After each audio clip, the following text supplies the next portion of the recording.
him? I think you gave us a bit of a perspective there. I'm sure there are those who will disagree. Here we go. We'll read a few of these. This is from Deneen Lanasa. My husband wants to always wear your shirt with the middle finger. I have a shirt that we sell online where it's a picture of me and I'm going like that. She said, I'm always hesitant, but tonight I allowed it because we're seeing you live, and he is so happy. And I am sitting next to him proud. Thank you.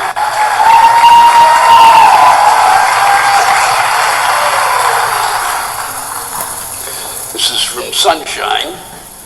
If that's your real name, that's really... Sun is your first name, Shine is your last name. That's really fucked up. That's parents who took a lot of acid.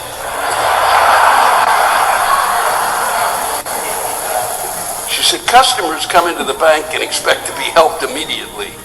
Ignore the sign that says wait here and always have a stupid joke. I'd like my cash green. Wow. I would lose my fucking mind. It always amazes me that people can work with the public. My hat is off to you. It's a service, really, that fucking A, what you have to go through. This is from Patrick Mills. Kathleen Madigan. Who's from St. Louis. Patrick wants to know, is Kathleen Madigan a better golfer than I am?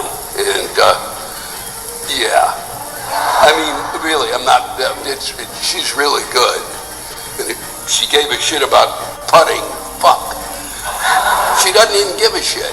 She does not. She's pretty good at it. As a putter, it's like she's one of those people who can two-putt. If she gave a fuck. It's terrifying. It's a good thing she doesn't, so it allows me to get within 30 strokes. Robbie Hamilton, what's wrong with being required to have an ID to vote? You have to show an ID at the casino to get your weekly gift or your free play. I don't know, Robbie, if those are equivalent.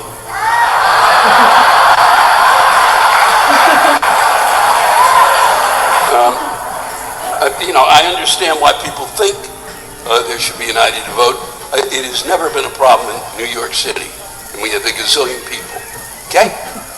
And I go in, and I say I'm Louis Black, and I say I live here, and they look at a list, and my name's on it. And then they hand me a thing, and I go and vote. Now what would fuck it up if somebody else came in and said, I'm Louis Black, because it's been checked off. And that's how it works. Okay? It really doesn't matter. If you truly think that there's voter fraud in this country, it would take the fact that we would have people who actually wanted to vote. I don't know if you've noticed, Robbie, nobody fucking wants to. Nobody does. And the reason we don't is because we go into that booth, look at the names and go, fuck, where's the lever that says kill me now?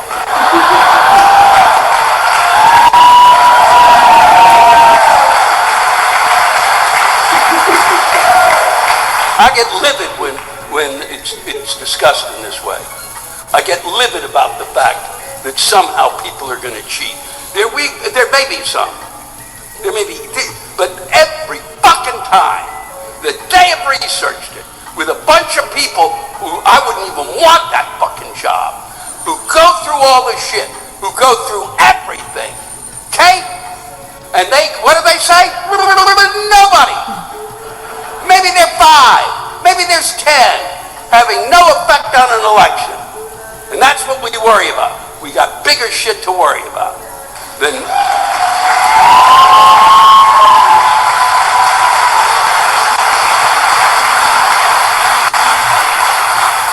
People try to steal shit. Very, very few people go, ooh, I'm going to steal a vote.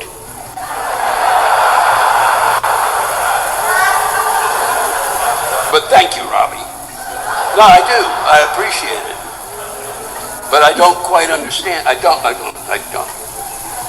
Rebecca Niemeyer, why is everyone bitching about Disney putting bars in their parks? How come all the people who go to Disney don't want to drink? Why are all the people who go to Disney so upset about any bar they see? When the time I need to drink the most is at a Disney park with or without children.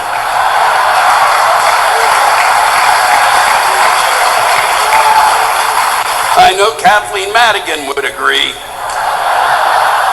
Yes, she would. Wow. It's really true. They had a bar at fucking that Disneyland, and yeah, it wasn't a problem, you know? But you just can't really walk around with one of those. We're not in New Orleans with a giant thing with a big straw. You know, you just can't do that much drinking outside there. You don't want to be vomiting in front of the kids. This is from Marilyn Largent. It sucks to get old. What part of aging do you hate the most? Really? You think I'm getting older? I hate all of it. What I really hate the most is when, like I just recently took a trip, when they talk to a group of people that one would consider seniors, and they talk to us as if we're 10. Well, what we're going to do now? What are we going to do now, you piece of shit? Just tell us what we're going to do. You don't need to preface every fucking thing. And then you'll put one foot in front of the other. God damn it! I didn't have a stroke, you fucking idiots. We were gonna tour a museum, shithead. Son of a bitch. It just irritates me. When I was a kid, the adults talked down to me. Now I'm a fucking older person, and the kids talk down to me. Something is fucking wrong.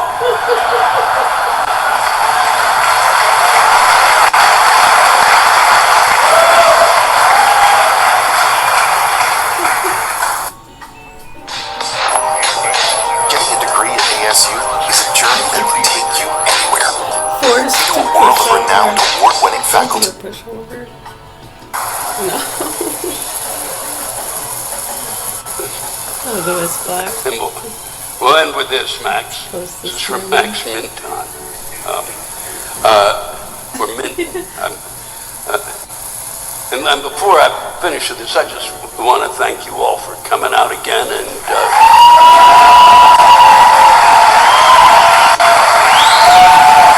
being a remarkably great audience. I've been very, very lucky that my audiences seem to really come out to just see me fucking really go off and to talk, and you fucking know that at least a third of what's coming out of my mouth I just figured out a couple of days ago, and you seem to enjoy that, which means something's wrong in terms of our relationship. But it really means a lot to me that you allow me to write on stage. It has from the entire time that I've begun performing. It's huge. And it's made my life a lot better than it should have been.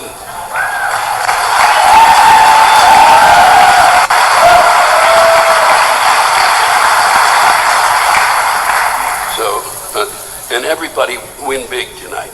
And if not, tonight is Take a Machine Home with you night. Whatever one is fucked with you, you get to keep it. And that's better than a voting machine. So for Max, I think that old people need to take a test every year to be able to go out in public. I work at a bowling alley, and these old people in our league constantly ask the most basic questions, making you wonder, like literally, how in the fuck do they survive? Am I living in a simulation? Am I as crazy as they are? Or are they that fucking stupid? Thank you, Max. Thank you, one and all. Take care of yourselves. Chair for Jeff Stolzen. Thanks to all of you for listening to my rantcast. If you have a rant you want to get off your chest, send it in to me at lewisblack.com/live.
So I tell her Liberty Mutual's car insurance has great coverage and savings. Nice one, Liberty.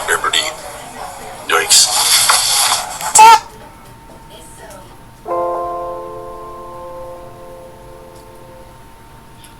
Hi everybody, today is Wednesday, July 22nd, 2026, and our dear friend Elijah Magner is here with us. Welcome back, Elijah. Hello, Nima. Thank you for inviting me. And Elijah, let me start with the latest information about about last night, the attacks, the U.S. attacks on Iran. Somehow they intensified the attacks, and looking at the targets in the southern part of Iran, in the western part of Iran.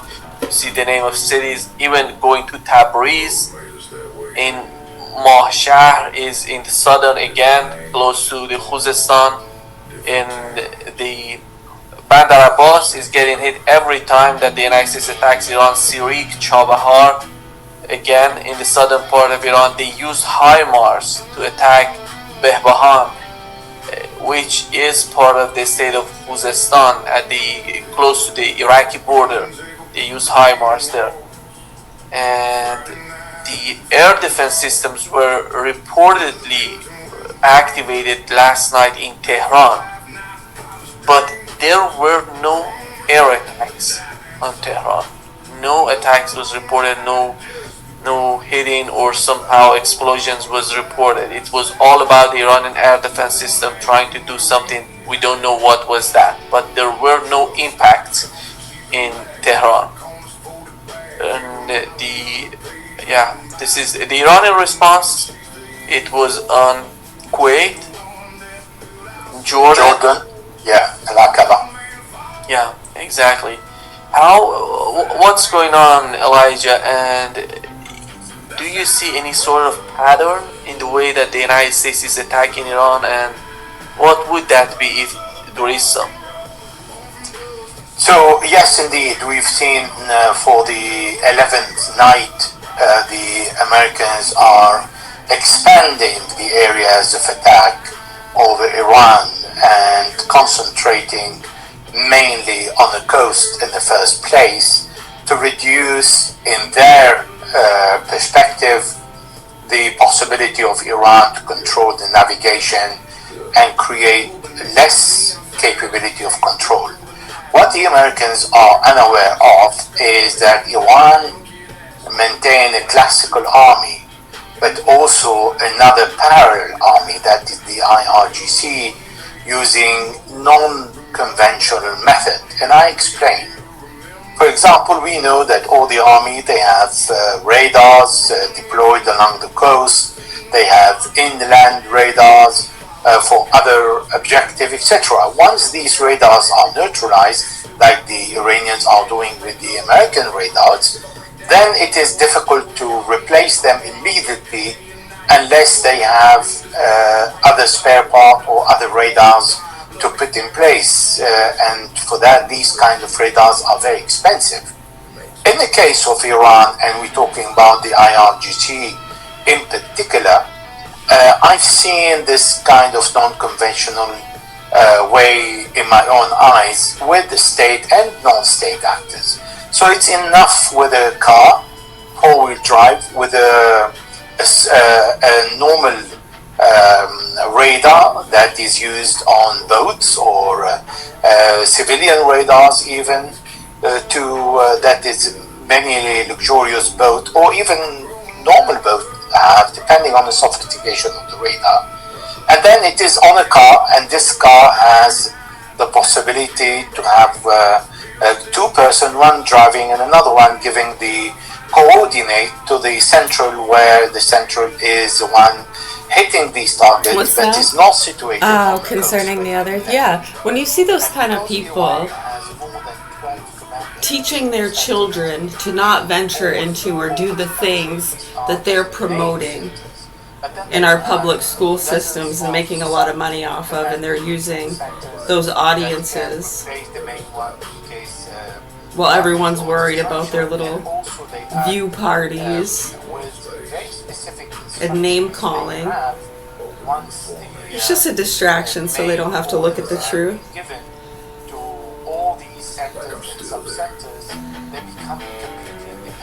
Yeah, it is very scary. Non-stop they promote the things that are killing people every day.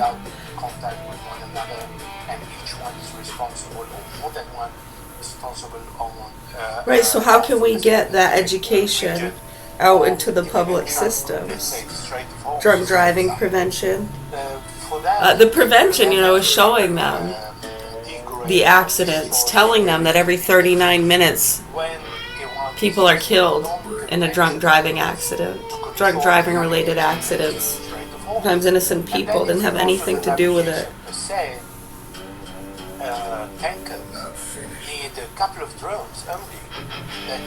Yeah, you know how many people are sitting in jail that taxpayers have to pay for, who made a mistake and they drank and drove and they accidentally killed somebody. Higher caliber as a missile, surface to surface, that can hit the ship in case they do not obey the Iranian authorities' instructions. I don't know if someone makes money off of that though, yeah.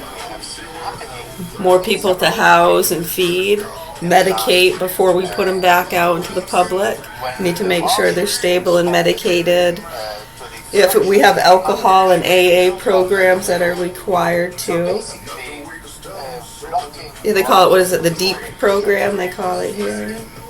Do they still, they used to have the DEEP program here in this building. An impossible task. So we go to another point here, is where all this is going. It's going nowhere. I don't know. At a certain point, the military will go back to the decision maker and will say, well, this is what we're doing. We are degrading our enemy's capabilities, but we cannot eliminate their capabilities. They can always have a way to retaliate. We need to do something else. And here are the options. That's different. Yeah, you have DEEP. There's Mothers Against Drunk Drivers. It's a little different. Like it is now,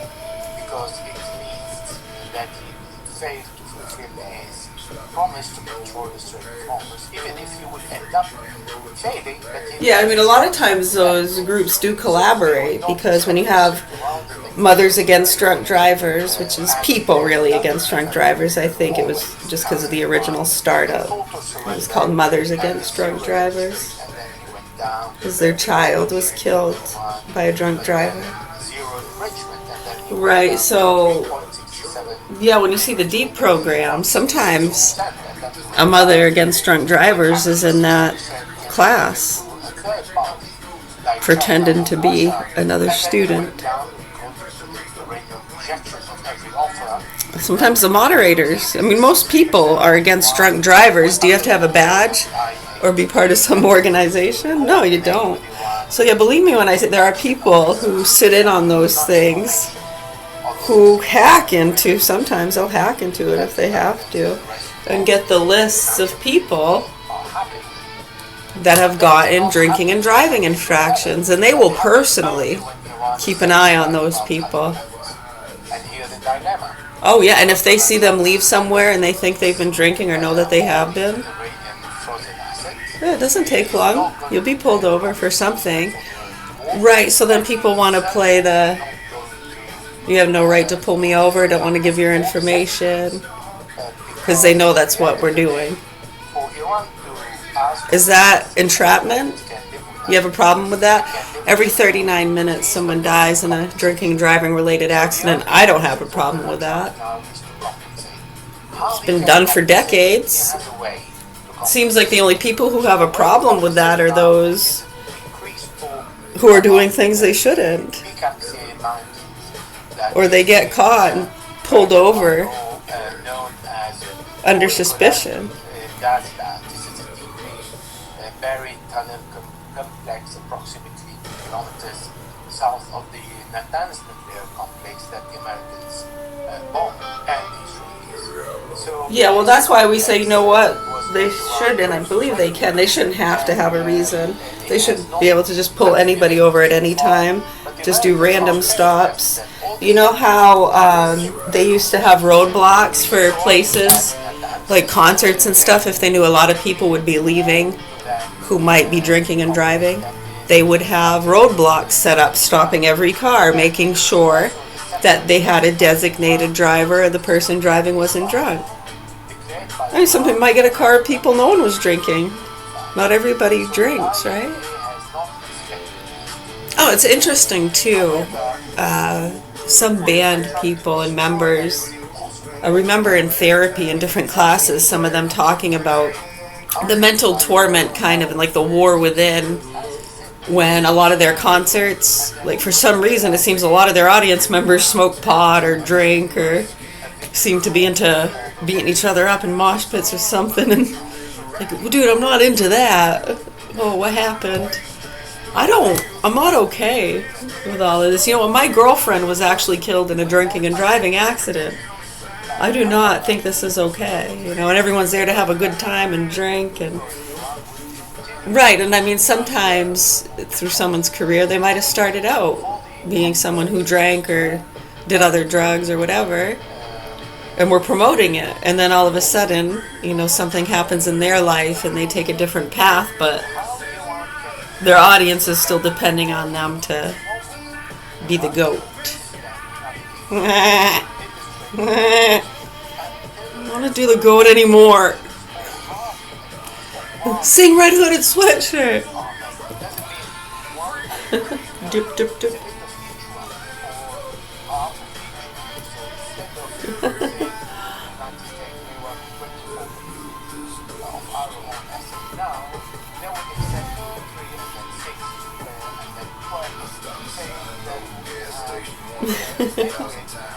Yeah, it can be hard sometimes.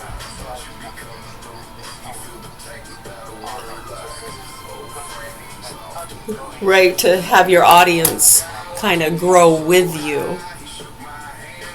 And the old stuff is collecting, you know, the younger yous back in those days.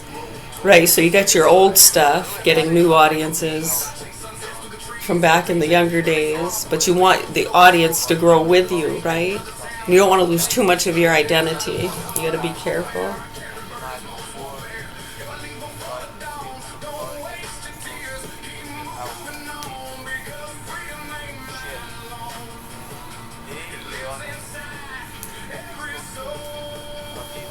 Right, so if they're supporting you, because, yeah, you're getting the non-vaxxers and you're on their team, and then all of a sudden you have an epiphany or something happens, you have an injury, or you do some research and you realize, you know what?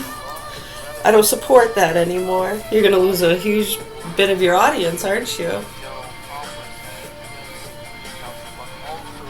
I know, they're going to say, how dare you? Turned on them. You're not one of them anymore.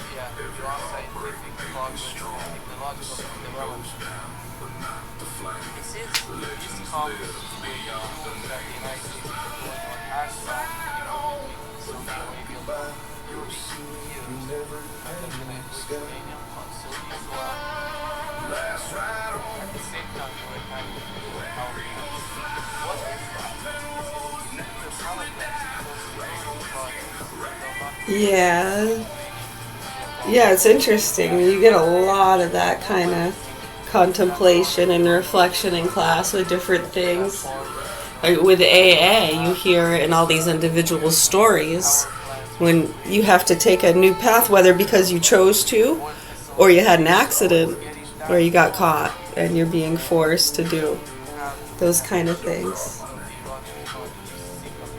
Right, you got mandated. You have to do a class. You're on probation. You can't be around alcohol.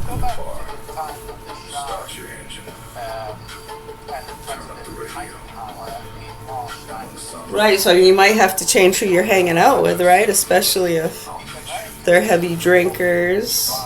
You can't even be around it, right? Some have different restrictions. It depends, I think. Depends. First time offender, second time, other history. They really factor in a lot of things.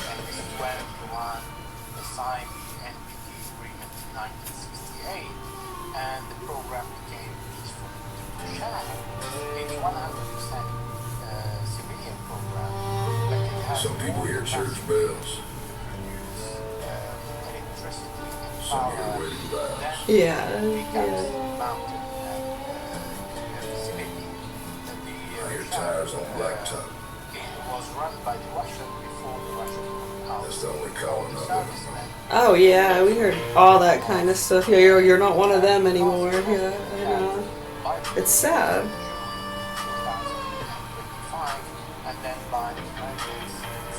Yeah, you've seen it tear a lot of families apart.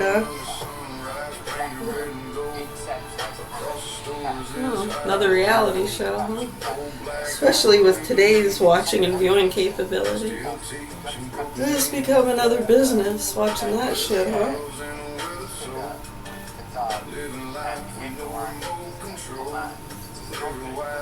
Right, so you have actually a lot of people that have done that over the years. They'll sit in on different meetings where people are required to do anger management. I know, and they'll look at how to poke those people too in their environments. See if they can get the one in anger management to get angry. Yeah, I know.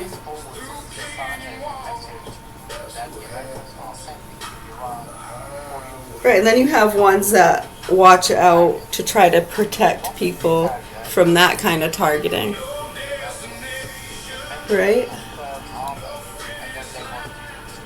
Yeah, then sometimes you have those kind of security teams at war with each other. Leave them the fuck alone. They're a fucking problem. They deserve to be in jail. And they want to try to poke at them and make them angry. Or... Yeah. That's just become another show. Channel content for some YouTubers and other networks, yeah.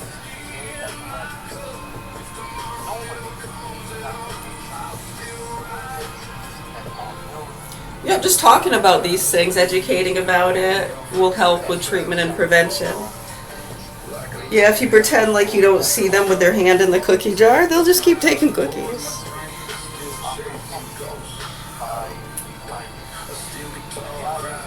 Right, which there's nothing wrong with having a cookie.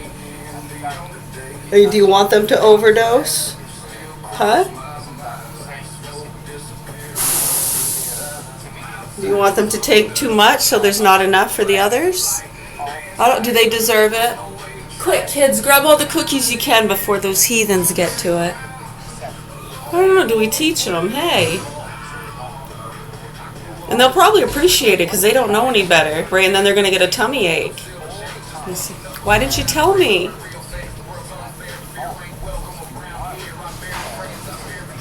Right, because sometimes you can't just tell them, right? They're so young. I mean, you have to give them the allotted amount. You can't just put a big mound down on the floor and say, take what you think is the right amount. Right, I mean, how do we gauge these things? How do we even know ourselves?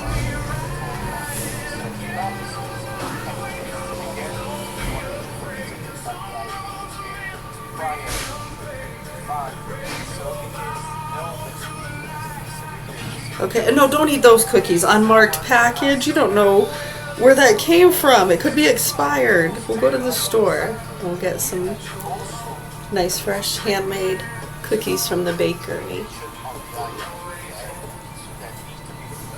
Now, if the baker's not baking any cookies, they're not going to have any choice but to get, or if they're too expensive, right, they're either going to have to buy the cheaper cookies on the street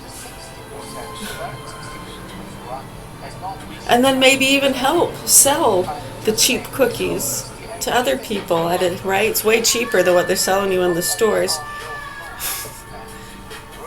Well, yeah, but I mean, at least I know their cookies aren't expired or pumped up with stuff. I don't know. That could have drugs in it. It could be laced with fentanyl.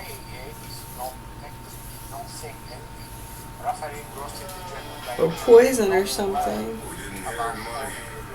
Thank goodness that we have stores and systems that help to protect us from those things.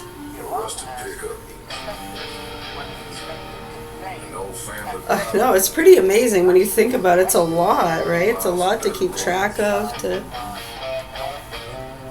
well, when you're taught, proper etiquette and why we do those kind of things and have laws to protect people.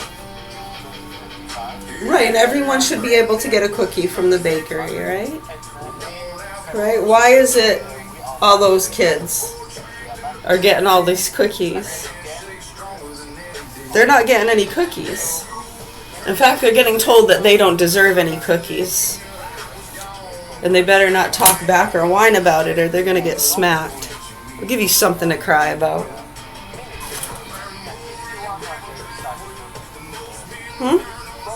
You're teaching them, you're just giving them all the cookies and you're teaching them to stay away from this, stay away from that.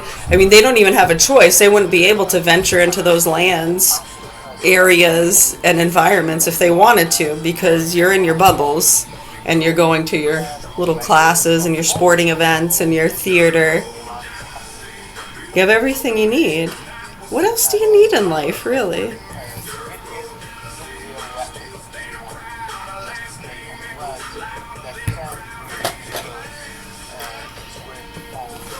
I know, and then all the kids with all the cookies want to make fun of, right? I got my ice cream, you can't afford it, you're on the welfare. Right, and then it's a business to fuck with them and watch them get angry and kill themselves. How fun. And you look back at what they did and how these things have gone rampant from targeting autistic people and killing and beating up retards on the street. So sad when you actually look into some of these cases and the kids that were killed and adults. Yeah, I'm not sure what the fuck you people think you're doing. Here at the Governor Hill Mansion in Augusta, Maine, my name is Mary, and we're going to keep speaking out until the proper authorities help these children that have been fucked and tortured for years, and they help explain to the public how that's been fed out to activist groups, investigators, trafficking lines. It's like cookies, huh?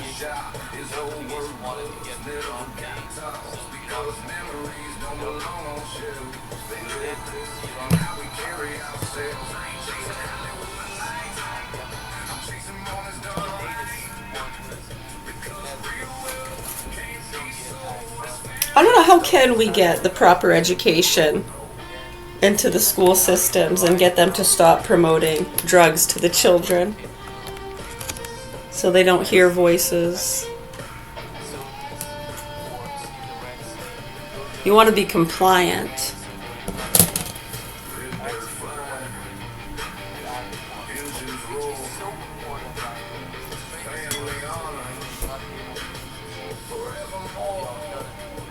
Well, I think it's really fucked up when you actually understand it and you see it for what it is and what they've allowed to be done to the children of the public. The general public, you know.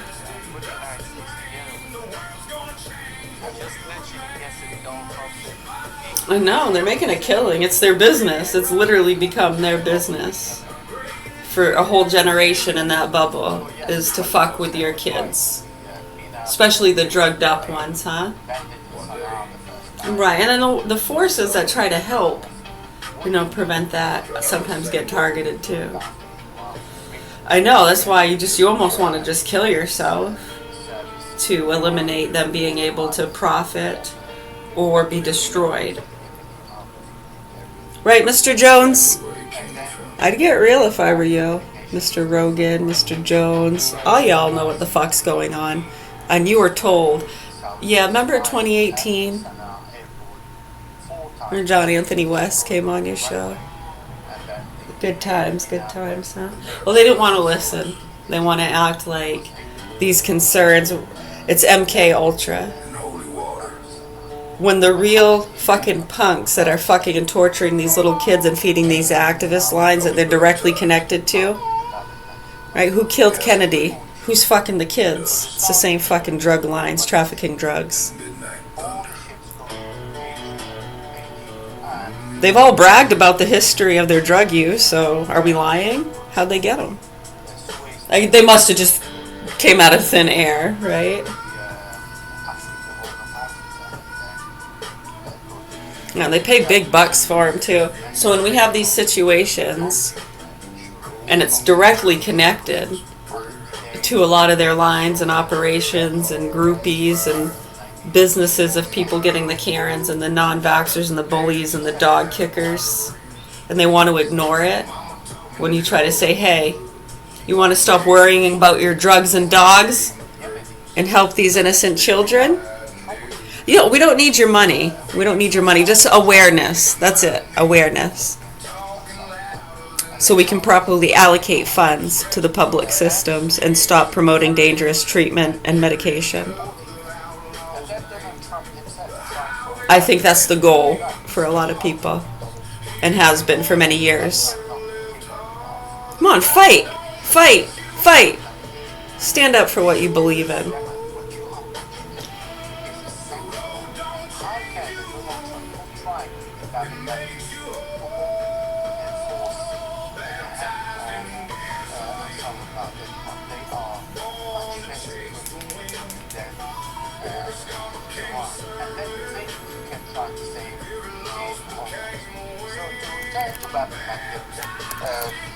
The Yemeni are going to end up having all the sanctions lifted, and they want all their assets to be returned to them. They have oil they can export, they can exploit because it is theirs, under their control, and their harbors need to be allowed to receive ships and send ships without any control. The problem is that the Saudis and the Americans are still not grasping the fact that Yemen has developed its own missiles and drones. Therefore, the support from Iran is no longer needed as such as it was in the past, because the know-how was already transferred to Yemen. And with what they have locally, they can do anything. They can do wonders. They kept attacking Israel during the siege on Gaza for humanitarian reasons. They bombed Israel a few times when Israel bombed Iran. They also contributed against Israel when the Israelis attacked Lebanon. But then they stopped. So they showed their initiative capability to confront a stronger adversary without hesitation. So the Saudis have no really other way but to negotiate with Ansarullah. They are negotiating. They proposed for Ansarullah to use plane coming from Amman, Jordan, but the Ansarullah rejected. They said you can use whatever you want. We can facilitate the traveling if you want, but they want to have a freedom of movement between the harbor and the airport, and they don't want restrictions. And this is what the Saudis are finding it difficult to let go of, but they will end up acknowledging. Otherwise, Ansarullah has all the excuses to defend its sovereignty and independence, and they are willing to lift the sanctions by using other means like Bab al-Mandeb, copying what Iran is doing. And the only way for the Americans and the Saudis to separate the two fights, as they have done between Lebanon and Iran, or at least tried, is to give Ansarullah what they want. But looking at the situation, Elijah, do you think that Saudi gonna somehow, they say, oh, we're gonna accept, we're gonna remove the siege on Yemen? And because finally it seems to me that they have no other choice but lifting the siege on Yemen. Is that gonna happen anytime soon? Because of the oil market today, last night I checked, the oil is 92, more than 92 crude oil. And Yes. it's a lot of pressure on Donald Trump. Well, because there are at least 5.7 million barrels navigating through the Bab al-Mandeb. Before the war, it used to be between 8 and 9 million, and now the problem is you and I are thinking logically that this is the only solution for the Saudis, which is the logical and the less costly solution for the Saudis, not for the Yemeni, for the Saudis.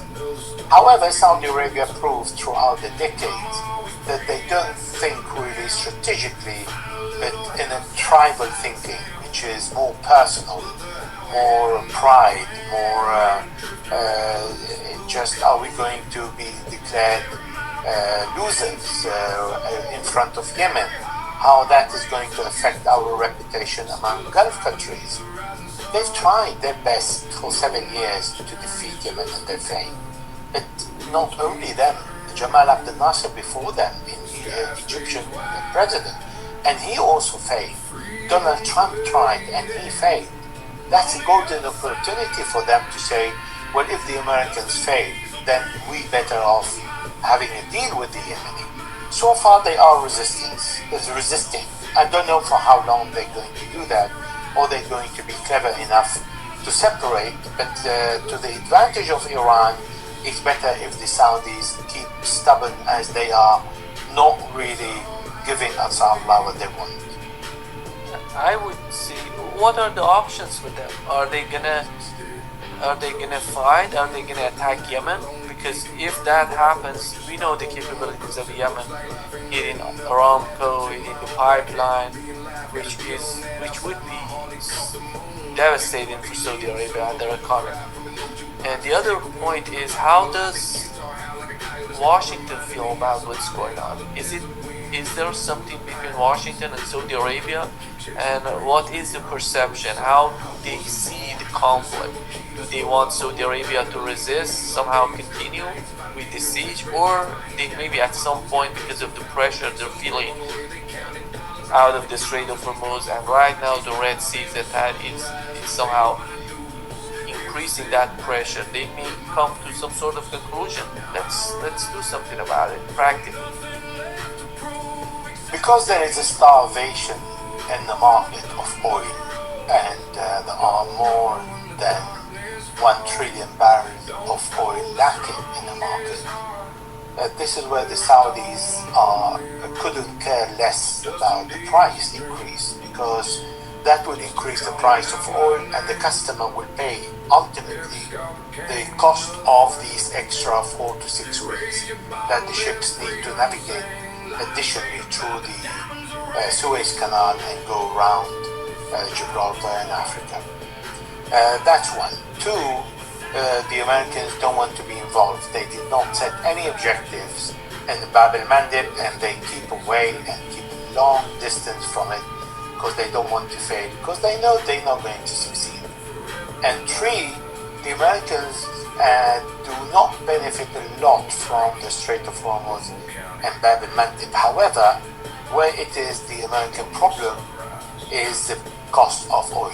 If the cost of oil increases, and it is increasing every day a bit more, and before the war we started with 70, when after the 40 days and during the opening period of the honeymoon between Iran and the United States, They say now it went up to 80 and is increasing between 82 to 92 very rapidly after the closure of Bab el-Mandeb. So there is a cost at the end of the day someone is going to pay. The fastest way for the Americans, because they believe Bab el-Mandeb and the Strait of Hormuz are linked somehow, then they believe it's better if we go and bomb Iran, claim victory, and say, okay, let's sit around the table and start giving you something, and you want fees, you take your fees, but open up this damn strait, let everybody get the benefit. We refill ourselves, and the Americans don't need to give more concessions. So the Saudis also the same thing, because if the Saudis need to go around, and if the Bab el-Mandeb is closed and the Strait of Hormuz is open to navigation with an agreement with Iran, then the Saudis can go back and then export from the Strait of Hormuz all their oil and other products, and the problem is solved. So when one of the two issues, Bab el-Mandeb or Strait of Hormuz, is solved first, it will have repercussion on the other.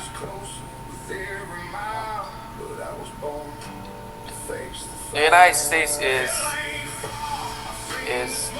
trying to force Iran, Elijah, into a position that they couldn't do it before the signing of the MOU. And right now with the attacks, as you mentioned, nobody knows what is the strategic point of view on their part with these attacks. But it seems that they want to continue these attacks. Do you think that the United States is thinking of having a war of attrition in the years to come, or maybe for at least 2 years of the Trump, more than 2 years of the Trump administration? The Iranians are are conducting a war of attrition against the United States. However, it's important to note that these daily or every night bombardment for 11 nights, they mount more or less to around 1,000, 1,200 attacks. Iran was under 30,000 air attack for 40 days, much bigger attack than what's happening now, and did not submit. So what Donald Trump is doing is really having a kind of a fun of bombing everything single day without the real objective, because he doesn't want to give the Iranian the control of the Strait of Hormuz. He is fully aware that the control by Iran of the Strait of Hormuz means that Iran has become a regional power. He also knows that by giving this control, the United States has come down from its hegemony and its empire of the world. He is aware of that. That is more worrisome for the Americans than opening the Strait of Hormuz. It's the consequences of the Americans submitting to the Iranians' request. And this is what Donald Trump is fighting. And I can tell you something, he will end up acknowledging it and accepting it unless he wants to use nuclear bombs against Iran. Without the use of nuclear bombs, he will not force Iran to submit. Therefore, the decline of the US hegemony will start from the Strait of Hormuz. But the use of nuclear bomb, is that going to save his position? Is that going to help him? Let's assume he's going to do that, and nobody knows what's going on in the mind of Donald Trump. I don't know if he himself knows what's going on. Well, look, Iran is not Venezuela, and Iran is not Japan. Two bombs in Hiroshima and Nagasaki during the Second World War, when Japan was already out of the equation, submitted to Japan. Iran is 1,648,000 square kilometers with 92 million people. And using nuclear bomb means also Russia can use nuclear bomb against its enemy, and also China can use it because Chinese have several hundred nuclear bombs. They have around between 700 to 800 bombs. So that will open the door of the usage of nuclear bomb against the enemy and will encourage Israel to use nuclear bomb in due course. Is this what the Americans want to do? This is doubtful. However, for Donald Trump, the options are really becoming more slim than ever. And even if he goes and bombs the more nuclear facility in Iran, it's not going to bring him any victory. The Pickaxe Mountain will not really change any of the strategic objectives that Donald Trump has failed to achieve during the 40 days of war, and before him, the Israelis failed during the 12 days June 2025. So again, we are stuck by the failure of achieving objectives. The reason I'm asking that, Elijah, is the way that Iran is fighting. As you mentioned, is a war of attrition in the eyes of Iranians. They are strategically destroying all the American assets in the region. They're mostly focused on radars, HIMARS, refueling tankers, fighter jets, everything they find in the region. And right now they're getting to Jordan. They're hitting some targets precisely. And the United States was somehow shocked about how Iran could have those intelligence to attack directly the location of the American forces, the American helicopters or fighter jets or refueling tankers. This is something new because they removed all of these weapons from the neighboring country, if you can call it, from the Persian Gulf, Arab states, going to Jordan. They thought that it's going to be more secure and safe for them.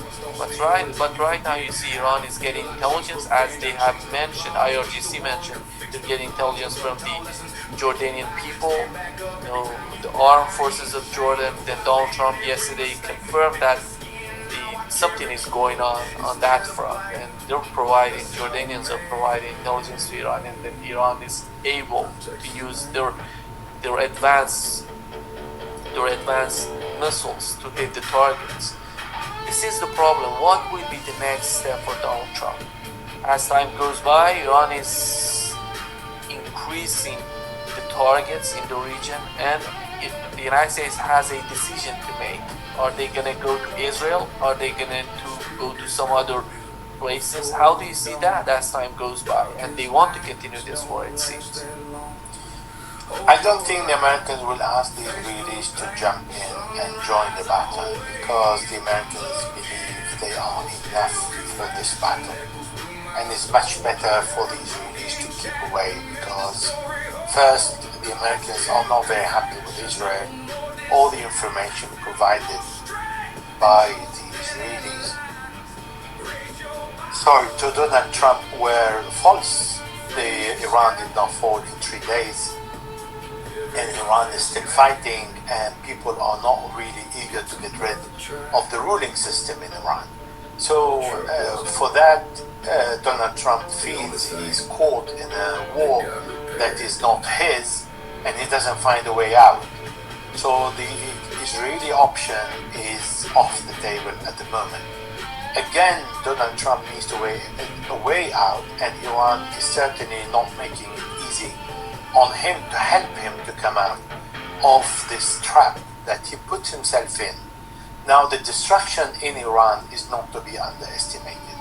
But again, it is not by destruction that one can define victory and defeat between two countries at war. The defeat is when your adversary raises the white flag, he cannot fight anymore, has lost all his army, and has lost his will to fight back and has surrendered. This is not the case of Iran, which means the Americans are caught. So because they are caught, they don't find a way, they're improvising. And because the cost is increasing, this is why we see the Secretary of War, Hexit, going to the Congress and asking for $87 billion. Because they don't want the Democrat to stop them continuing this battle, even after the midterm if they lose. So they want to keep having enough money to sustain this kind of war that is useless.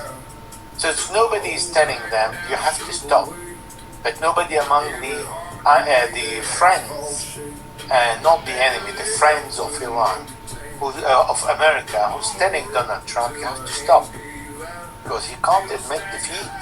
For him to fail to control the Strait of Hormuz, for him is a defeat. So this is where we are at in a problem where Donald Trump wants a way out, but there are very limited choices because he has burned all his bridges by not reading the MOU that he has signed.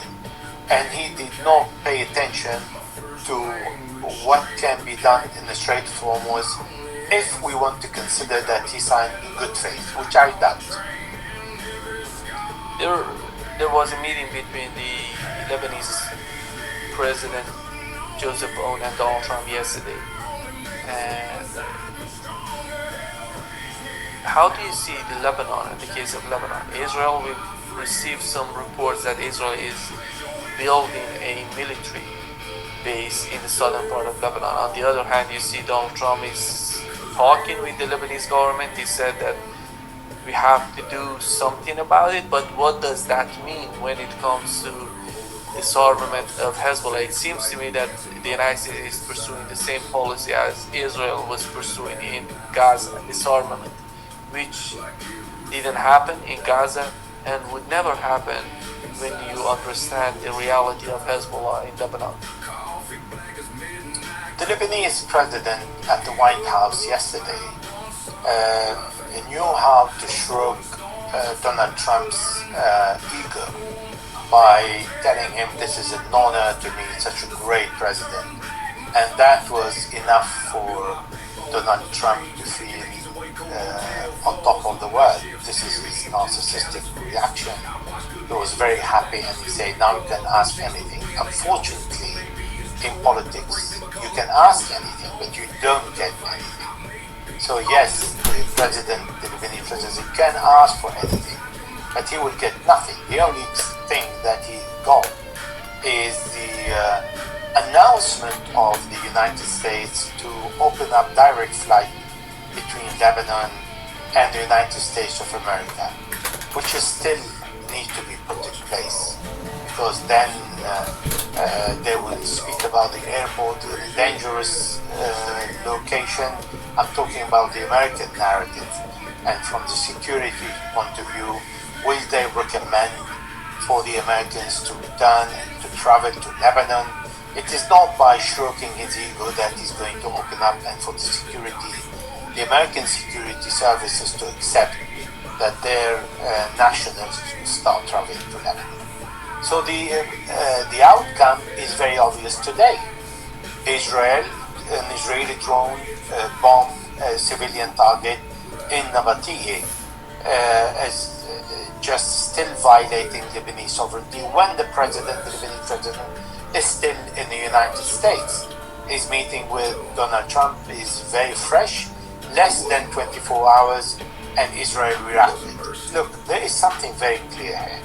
The Israelis said, we will not leave the security zone. The Israelis gave up on 3 villages they do not control. Therefore, they gave up on nothing.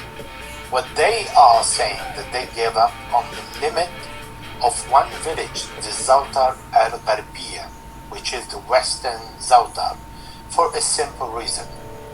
For those who do not know the two villages, the eastern and the western Zautar, they are kind of, they have not only the same limits, but they are included one with the other. It's the same Zautar, but one is on the west and one is on the east.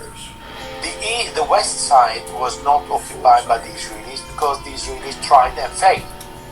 So the Israelis said, we will leave the outskirt of the western side. And the outskirt of the western side is an imaginary line because the Lebanese army went there yesterday, because it's the same village on two sides of the village, one on the east, one on the west. That's very easy for people to understand it. And they fired at the Lebanese army because they're saying, you're too close to our line, because for them, they really think this is the line they did not cross. Therefore, the Lebanese army is not allowed to go into the line that they control. So basically, they gave up on nothing. And 3 villages are not under their control, and they say, we started the withdrawal. There's no withdrawal. The Israelis are saying, we will not pull back. And when Donald Trump, in the last weeks, was asked to do something about the withdrawal of the Israelis from Syria and Lebanon, he answered very clearly. He said, we have to wait until after the Israeli elections. So he's talking about after November 2026. So whatever the Lebanese president will do, he can jump on his head. He will not get an Israeli withdrawal. He will get something else, like a smoke in the eye, to blur the analysts by saying, well, we are going to support the Lebanese army. But the Lebanese army support, the Americans also were very clear there when the US envoy Tom Barrack said, we will never arm the Lebanese army with weapons that would present a danger on Israel.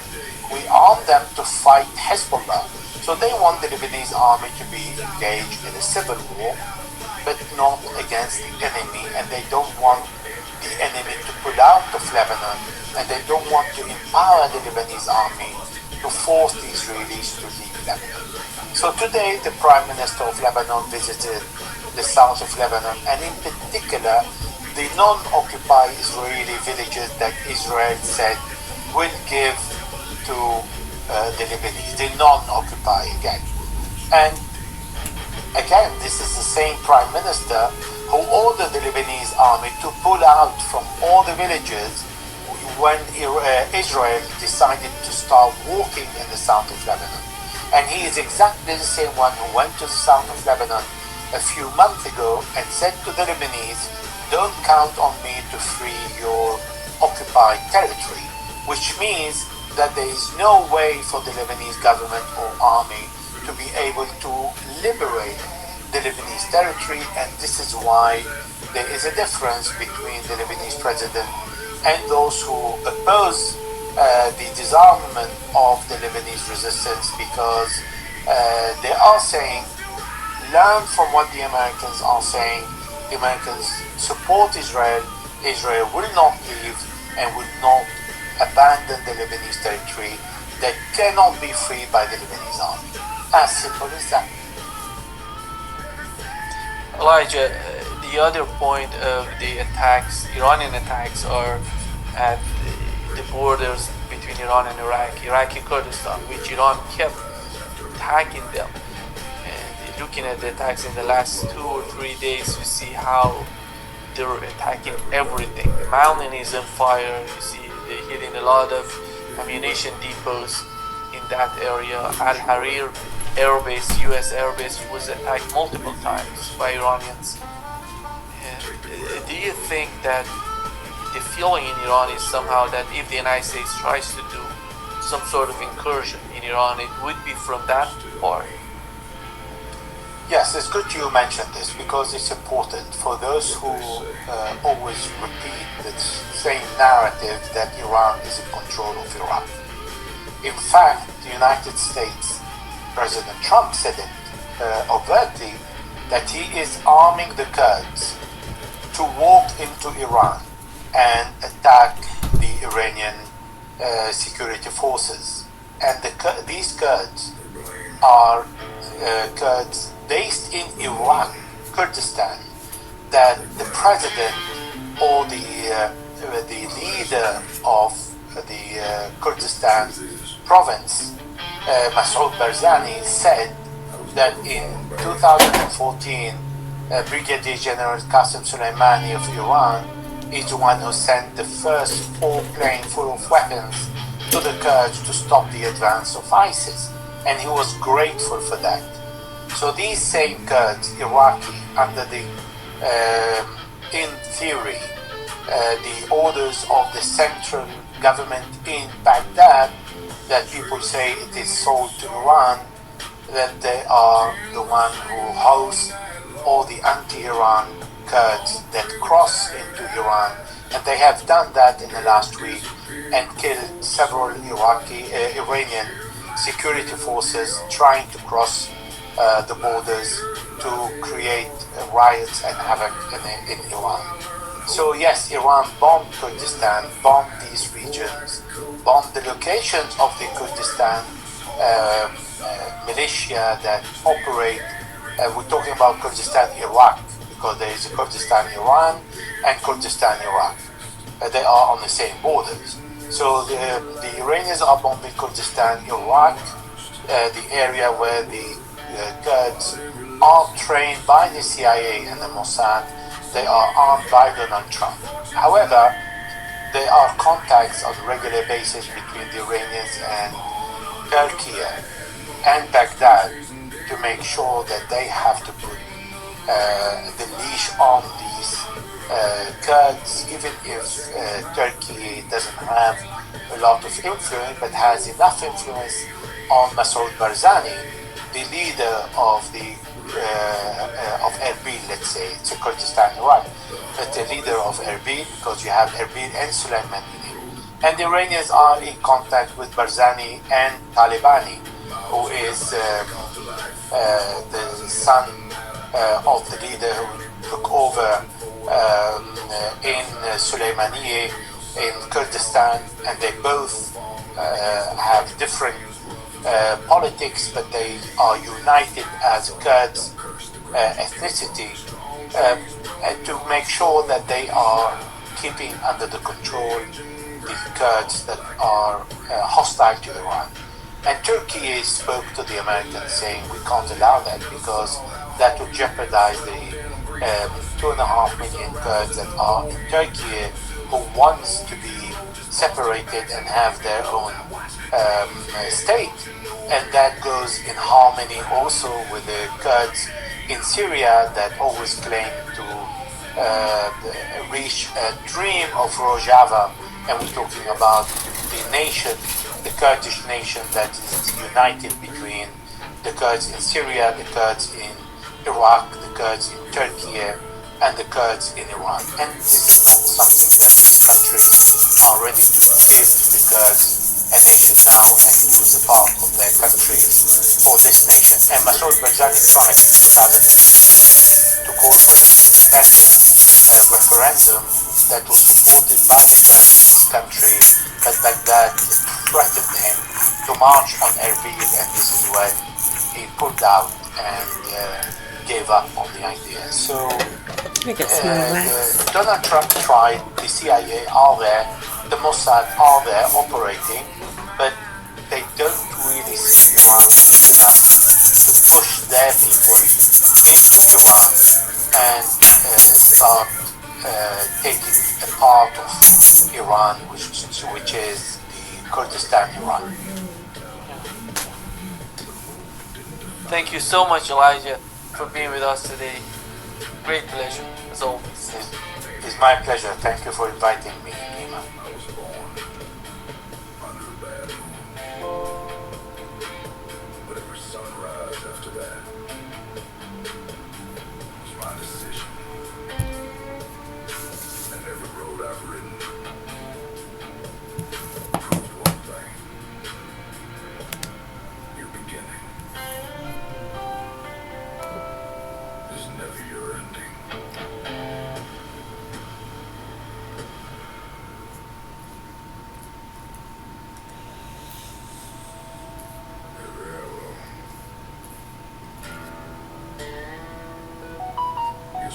last sunrise. One last ride. One last chance to leave a name. Susan Collins was the deciding vote for Trump's Supreme Court justices who overturned Roe v. Wade. States are banning abortion, and women are dying. I do not regret that vote. Tell Susan Collins, stop voting for Trump's anti-choice judges. The desert burned beneath blood-red sky. Smoke curls slow where the old road lies. A worn-out show where the cross marked every mile, every frame. I am living my dream. A dream that I had no idea was my dream until I started doing it. I chose the Certified Medical Assisting program because being a medical assistant is so rewarding. We had 6 kids and I was already working full-time at the hospital. My husband said, you know, you should just do it. Maybe that decision in the beginning is difficult, but it's... That gives us our understanding that it's a one-on-one relationship. And they are the only ones, it seems, that constantly refuse to dissolve into the collective. National Socialism proved it in Germany. Communism proved it again in 1952 in Prague. The Stalinist court tried 14 leaders of the Czechoslovakian Communist Party. 11 of them Jews, including the party's own general secretary for being a Zionist and some sort of fictional Zionist conspiracy. They hung 11 men before dawn. Every one of them was a devoted communist who had surrendered his faith and his heritage to the collective. And the collective hanged them because they were Jews. National Socialism or communism, pick your flavor, but they're all powerful states. National Socialism and communism. Anti-Semitism always shows up like a shadow, and the Jewish people have always been the canary in the coal mine. When will we say we've seen this movie enough? When a society begins to turn on them, it's telling you exactly what it is Bunch about of to become. bootleggers. New York is about to become a very dark place, and if we allow this to happen, I said this in 2008, if we allow this to happen, we are going to make the Germans, with our technology, we're going to make the Germans look like rookies. Warning, America. When the standard bearer of America's new socialist movement stands beneath the city seal of New York and aims his prosecutorial fury at the only Jewish state, while his own office quietly courts the Ayatollah's envoy, the people who raised him up owe themselves one honest look at the company that they're keeping. This is not a fringe blogger. This is the mayor of the largest city in America and a rising face of a socialist movement and a history that is not subtle about where the road ends. Yes, the suffering in Gaza is real. Tens of thousands are dead, many of them civilians and children. And any mayor is free to grieve and say that it has to end. Had he mourned the dead, decent New Yorkers of every faith would have stood with him. But he didn't mourn. He prosecuted. An ICC warrant is a charge, not a conviction. No court has found Benjamin Netanyahu guilty of anything. By the way, the ICC, our government just said we're getting out of it. No court has ruled that a genocide has occurred, and it's offensive to say that this is a genocide. He took an accusation, and a crazy accusation, and pronounced it as a sentence and stamped New York's name on the verdict.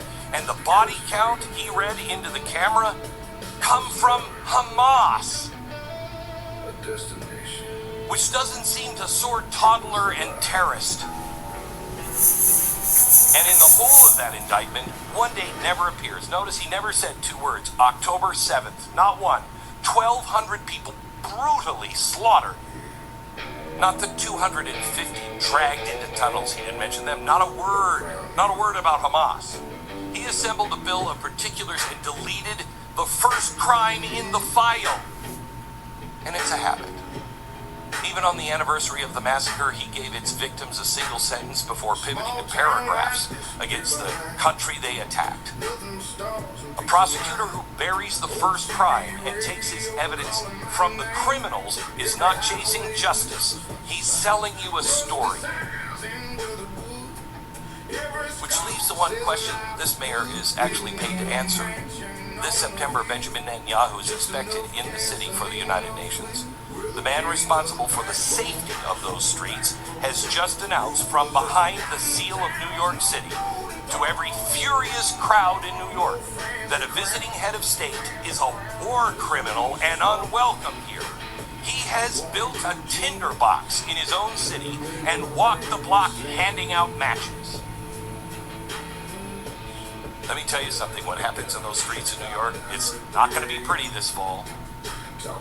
And he doesn't get to act surprised because he wrote the invitation last night. New York elected a mayor I disagree with. But this is way beyond that. You're supposed to keep a city safe, not to freelance a foreign policy the Constitution never handed you. You don't open City Hall's doors to the world's worst regimes. And never, ever, ever turn Jewish New Yorkers into collateral of your own ambition.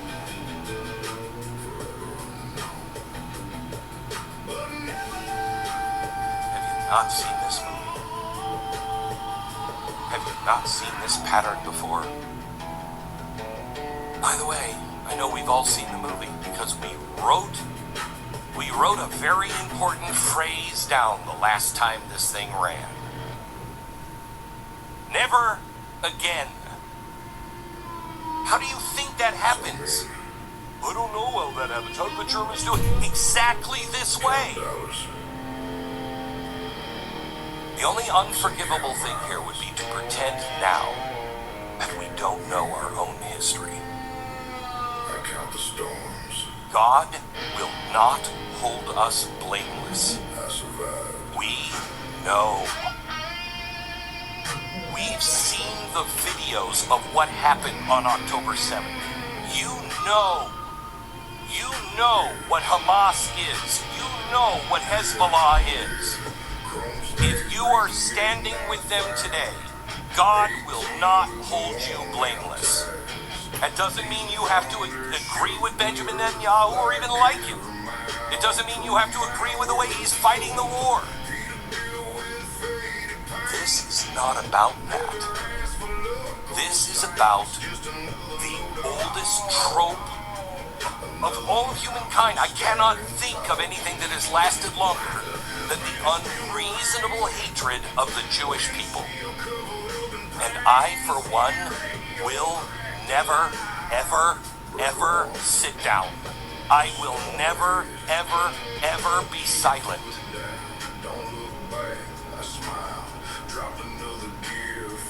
I have spent years teaching my children that if the time ever comes, we will not be one of those Christians that remain silent. We will not. I don't know what they choose in their life, but in my life, I know what I choose. I will serve the God of Abraham, Isaac, and Jacob. I will support the people who gave us the God of Abraham, Isaac, and Jacob. With Vistaprint, you can turn your ideas into custom apparel you can't wait to wear and share. So you can introduce your brand before you even say hi. Give your whole team a glow up in professional polos and outerwear. And upload your logo and poof! You've got apparel with prints so clear, your brand jumps right off the fabric. Just think it, click it, and print it with Vistaprint. Because with all the colors, sizes, and styles you need, anything's possible. Print your possible with 20% off your first order at Vistaprint.com. How many times a day do you catch yourself wishing you could just crawl into a hole somewhere and just take a nap?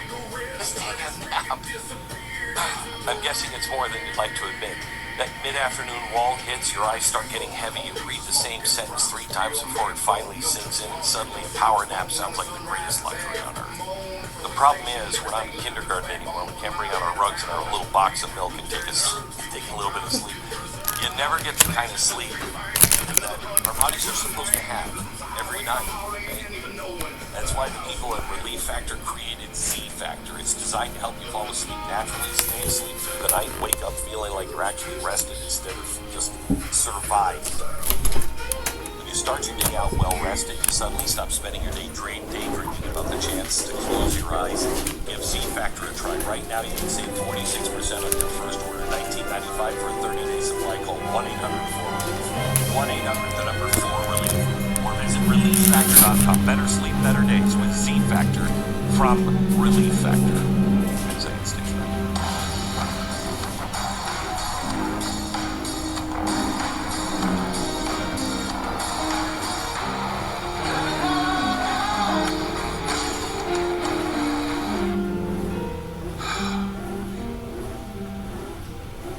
Pray for Jewish New Yorkers.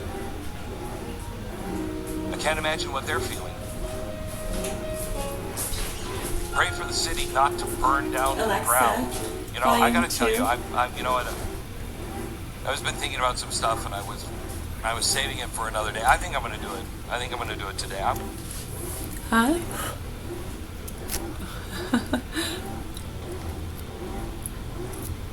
What do we use for sleep aids?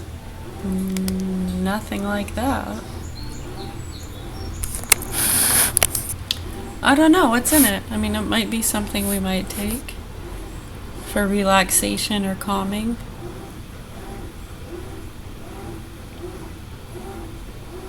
Yeah, there are a lot of good products and supplements that can help calm the nerves, but I mean, I feel with our diet and movement and awareness and stuff, it's enough to help us sleep when we want to sleep.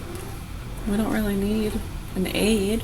We look forward to laying down and drifting off into sleep and doing our breath exercises. I usually fall asleep somewhere amidst the breath exercises. I love it, feeling the body relax. Yeah, if you take a lot of that kind of stuff, sometimes it can really mess up your biological clock and your ability, your sense perception and ability to feel that kind of stuff.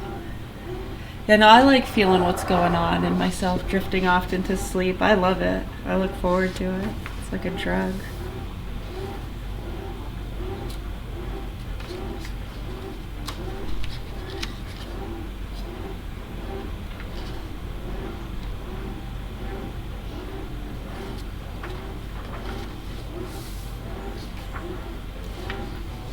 We're going to read from Personality Maladjustments and Mental Hygiene, Trial and Error Adjustments, page 251. Hey! Just doing some reading from Personality Maladjustments and Mental Hygiene. This is a cool book. What are you doing? I might go to bed. I was gonna say, cause yeah, you got up at what, 4 yesterday? Yeah. 4? Yeah, so I was wondering if you were getting sleepy. Alright. Yeah, I know. I was just looking at the clock thinking, I'm surprised he's still awake, and he comes out to say he's going up.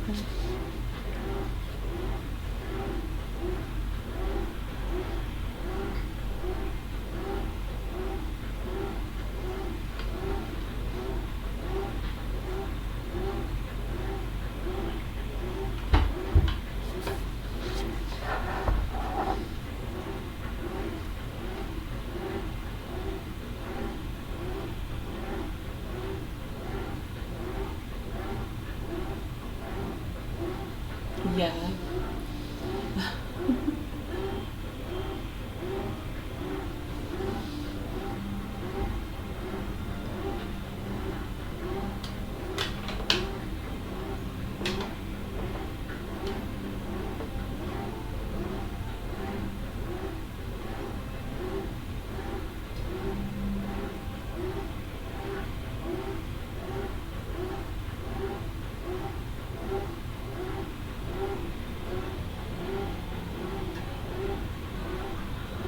I know, it makes me so sad, you know, how a lot of that has affected things, but we try to let it not be in vain and work with whatever environment or situation the best we can when it comes to those things. Yeah, for a while, especially, 2017, when they had told me I needed the vein surgery or I was going to die, and that sick punk tried to kill me again. Oh, that's exactly what they told me. They said I had to have that vein surgery or I'd probably be dead within 6 months. Yeah, I talked to some other people. I took another route. They try to say that makes me a dangerous person for not following doctor's orders. Interesting, that doctor's office shut down right after we went to Canada. Yeah, I'm pretty sure they figured out it wasn't a secret. And when they saw that we weren't so stupid, and they start making other connections, yeah, they realize it's not a fucking joke. And people try to cover up their targeting of problems and non-vaxxers and racist people. Yeah, pretty sick stuff going on. The cartel investigations. You have a whole host of stuff that was going on. It was very scary for us. So, yeah, they tell them, we're dangerous, schizophrenic, not to go anywhere with us. So that really, kept him on his computer under their watchful eye, which affects their mental and physical health. Imagine if he had not been scared to go places with his own mother, because they fear me for being a non-vaxxer, dangerous, I'm just gonna take off. I know other people are very aware. That was all quite calculated with what the state workers were doing and the dude up in Canada. Yeah, so we're just showing ya, going with the flow the best we can. Thank goodness too, because that probably saved our lives. Yeah, thank goodness the level of awareness in other people. Well, that guy, he had worked for TELUS. Yeah, he said he had quit years back and took off to India. I guess he said he just had a moment in the boardroom or something, realizing what was going on. Yeah, I guess he was just like, fuck, and just took off. Went to India. Yeah, and people are connecting the dots with these drug trafficking lines and who killed Kennedy and heroin and investigations, and how a lot of punks who follow around and see these trails and marketing groups and people playing their games, the Tate games, getting the Karen, the non-vaxxer, the bully, the racist, protecting the angels from their mean parents, their mean, stupid parents. I know, and they got a lot of them throwing other people under the bus. When you go back to 2009 and you understand what happened here with the private investigator, that might help you. It's not going away. You think that it's okay for them to murder people and target innocent citizens? You're totally fucked, dude. This has nothing to do with ICE or police. As we've explained, they tried to target some of our police officers in 2011 by leaving a loaded gun around. Me, the retard, non-vaxxer. Yeah, when you look at our children and what that was proving, a huge liability to them. Because I had 2 sons, one vaccinated and vaccine injured, and the other I chose not to vaccinate. And he did not get autism and lose his speech, and he developed normally and actually ahead of his milestone. It was amazing. He was hitting those mile markers early, never got sick, developed normally, never had any issues like that. So I'm wondering, when you look, at that time he was about 2. Yeah, and so far, no issues, hadn't gotten sick, developing normally, talking. Yeah, he was a little busy bee, huh?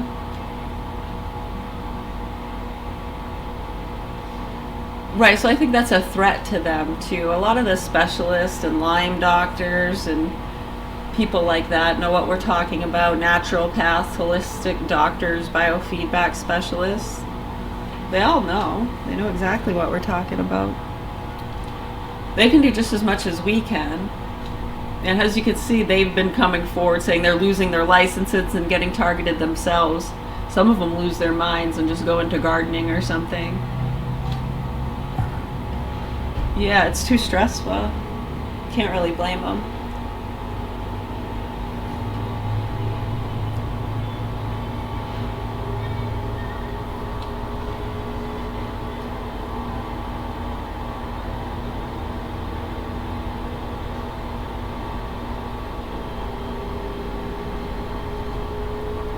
But yeah, I'm sure that would have helped him a lot if he had been allowed to, like, go to the YMCA, and he would have enjoyed doing those stuff. And it's sad that he was hindered from doing that, and also being fed fear propaganda about his own mother.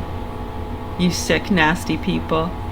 Proper authorities need to step in and do something here about the abuse and fraud and neglect, the child and animal pornography, and the abuse that's been getting fed out to these groups. And it's sad some of them choose to target the non-vaxxers and the dog kickers as opposed to helping the children. And we told you that's exactly what was going to happen with these groups back in 2010. Private investigator tried to tell you in 2009. Pretty sure others tried to tell you in 2006. That was the year our house got burnt down out in Whitefield. They said rats chewed through the wires, but I'm pretty sure some savages threw a fireball through the back window. Yeah, check it out. A lot of investigations going on out there with the grow ops, huh? Amazing how it gets ignored for years, and then when they do a bust, yeah, they're all gone, and they're just pretty much talking to immigrants or retards that are like, what? Just doing what they told me to do. I just like the smell. Yeah, that was a great one, huh?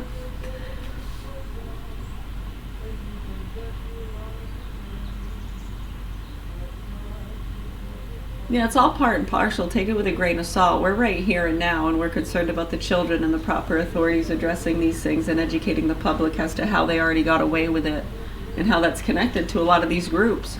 Jones, Tate, Rogan, Dollywood, Epstein Island, Diddy, Texas, Florida. Why are they getting all those microchips kids are selling on the street for $100 with millions of videos? I know, we told them when that was coming. How do they transport all this stuff? Where does it all come from anyways? I mean, somebody has to be collecting all of that and putting it together. What sick people. I know, you should be more worried about them than the ones selling it on the street, right? Yeah, that's where other people come in. Yeah, those of us, we're at that level of awareness. Yeah, we're driving past the old ladies getting robbed and everything. We're on the way to a bank and they got hostages. It's an emergency. Thank goodness you got local police officers to help the old ladies getting robbed on the street. Yeah, because that's not okay. We're not saying, yeah, ignore it. Don't worry, we'll call it in. We're on our way to the bank. But hey, at 5th and 9, help the old lady. Fucking guy, black jacket, looks like a Mexican. I mean, right? Think about it. Are you that fucking stupid? Apparently many people are that stupid and then some. Yeah, we're slightly inclined to believe that.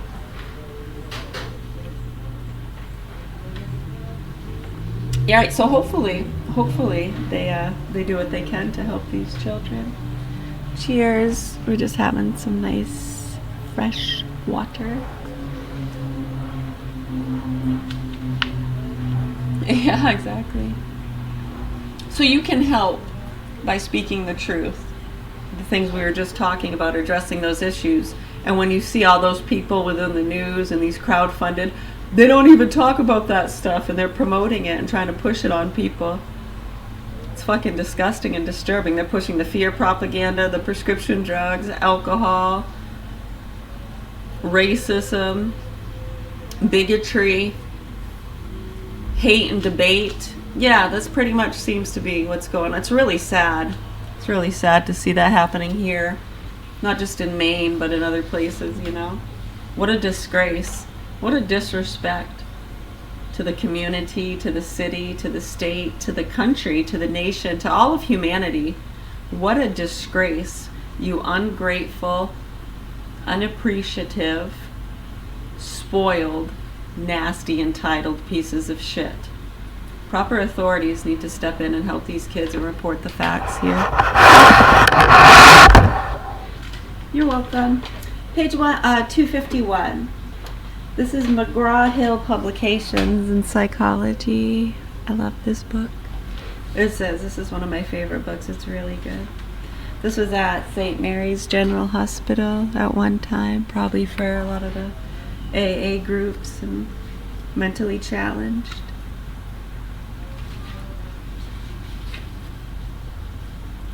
The quality of the materials used in the manufacture of this book is governed by continued post-war shortages.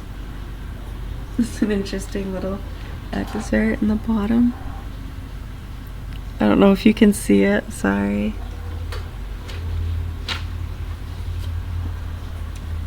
A textbook for psychologists, educators, counselors, and mental hygiene workers. How do you become a mental hygiene worker? We should have a mental hygiene worker in every classroom. They can also provide other services too. They can also know how to put on a Band-Aid and be a nurse. Right, that's not that hard. When you see some of the nurses in the schools, it's like, okay. Yeah, it's not that hard to figure out. Right, so every classroom, right, should have a teacher. I mean, and then the added person, that's also like a security officer too, right? They can have a walkie-talkie or a radio if there's any problems. And the kids know that too. Police are just a push button away. But you don't want to do it in an authoritative dictator way. Like, just this is our safety and protection, and it's something they should learn to appreciate, not something to make them fear or force them to do things they don't want to do. That's not what it's about.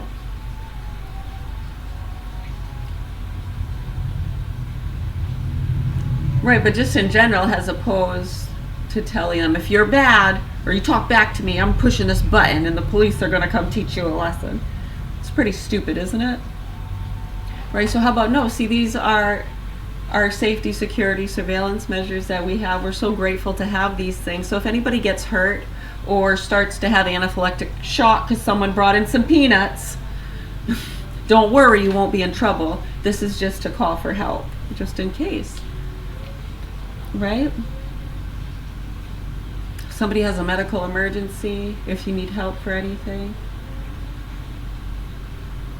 Right, so when they know too, there's eyes in the sky. It might be under a little bit better behavior if they knew that, right? This is going on your permanent record. Yeah, show it to me. Where is this permanent record?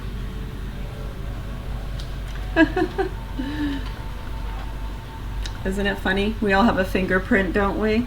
An electronic fingerprint, a paper trail. What's in your wallet? Copyright 1935 by the McGraw-Hill Book Company Incorporated. Yeah, they might even know gardening, so when it's time to go out to the greenhouse, they can also help assist the gardeners and stuff out at the greenhouse. Right, they know the basics and stuff. They're not going to lead the class when it comes to the greenhouse. The greenhouse people are the ones who say, okay, today we're picking tomatoes. Today, right, we're going to water too. We water every day.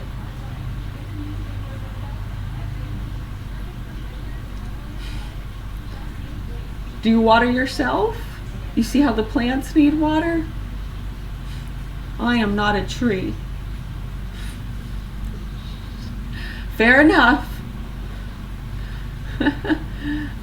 You want to bring home tomatoes, Mommy and Daddy? Wouldn't that be nice? Imagine, I mean, you think about that. You can really... They didn't want to implement that stuff. No, they wanted to keep them all stupid and docile and medicate them.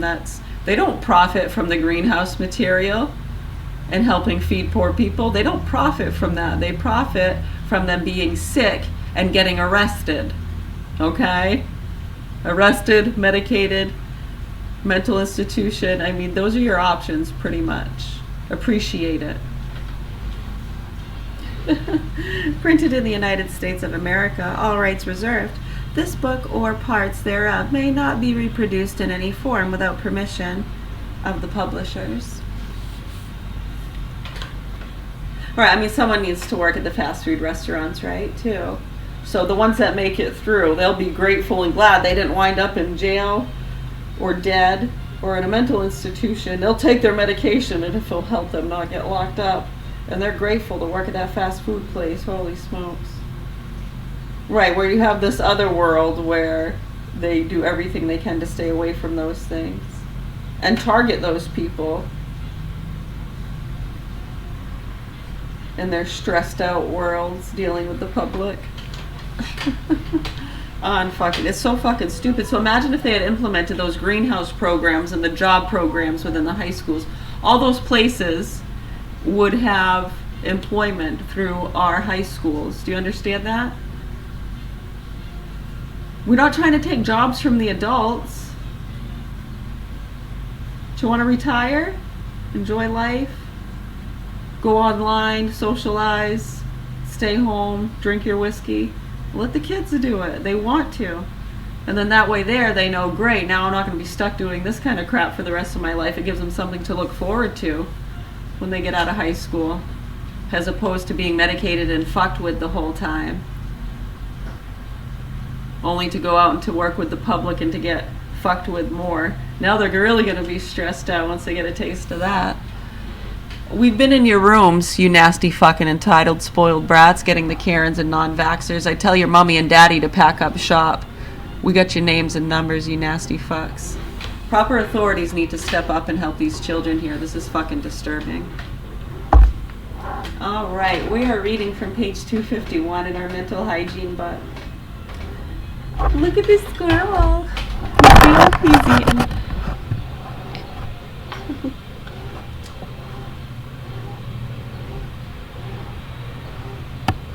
Can you see him?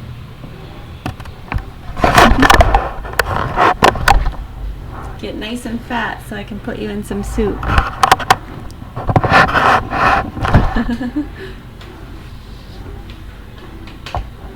I hear they do make good soup. You know, I don't think I have. If I have eaten a squirrel, it was unknowingly. How could I unknowingly eat a squirrel? Very easily. Do you remember back in the day, somebody sued Stouffer's because they put horse meat in the lasagna? So a lot of people were eating horses unknowingly. So yeah, it could have happened. So yeah, unless I've eaten it unknowingly, I have never knowingly eaten a squirrel, to answer your question.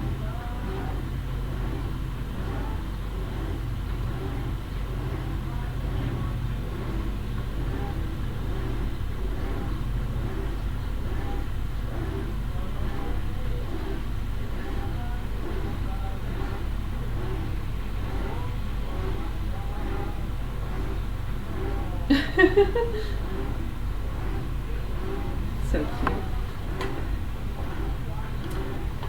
The wholesome disintegrating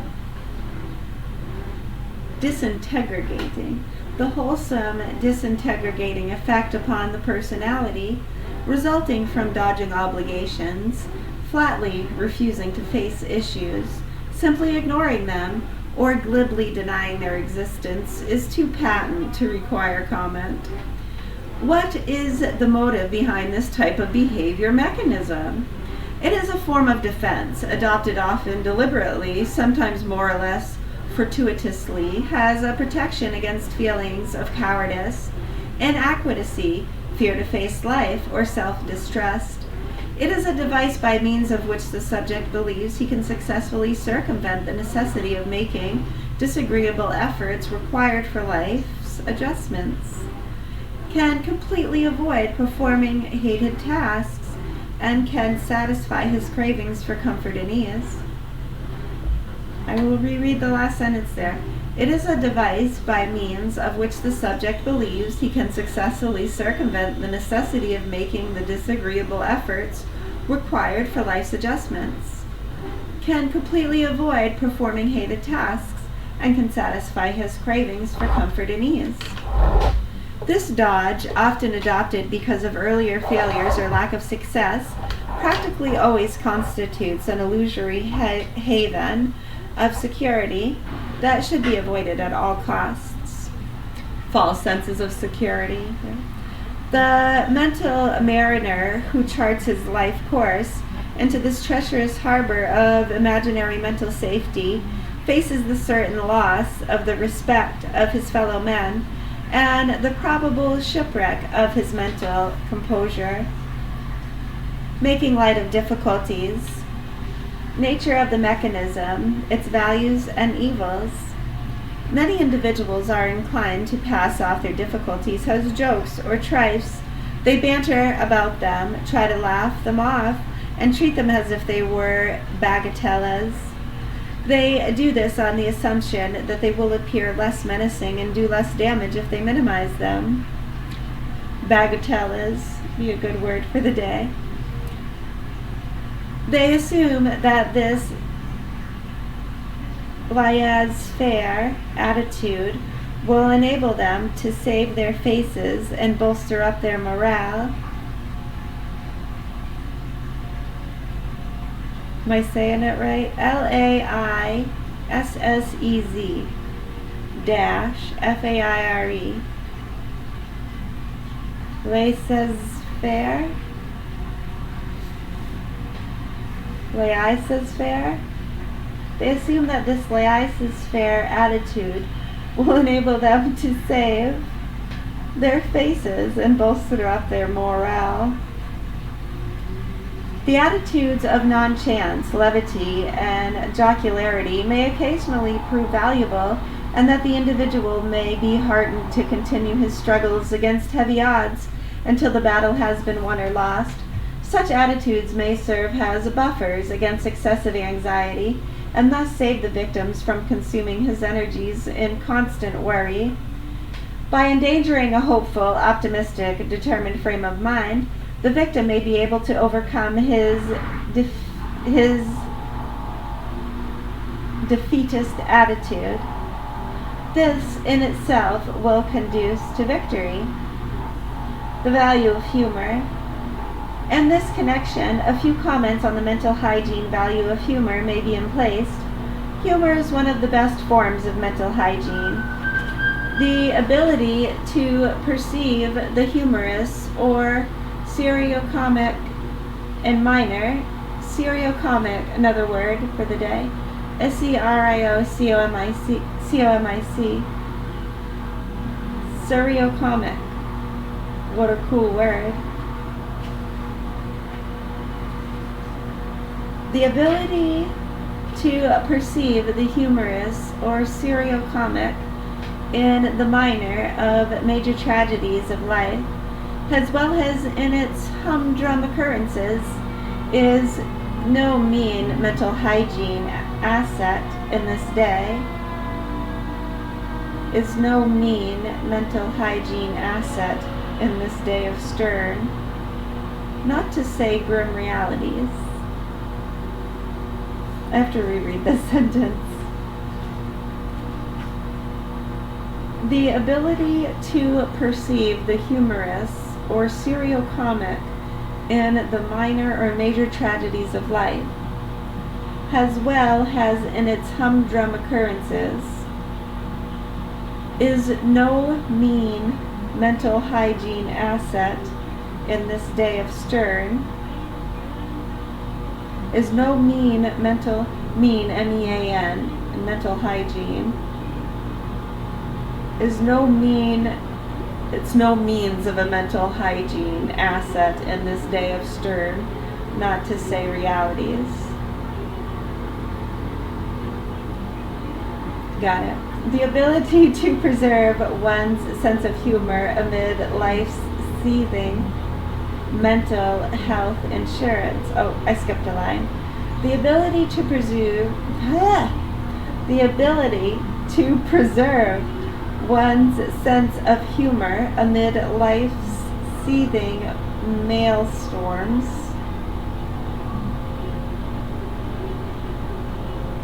Maelstorm, M-A-E-L-S-T-R-O-M-S, maelstroms.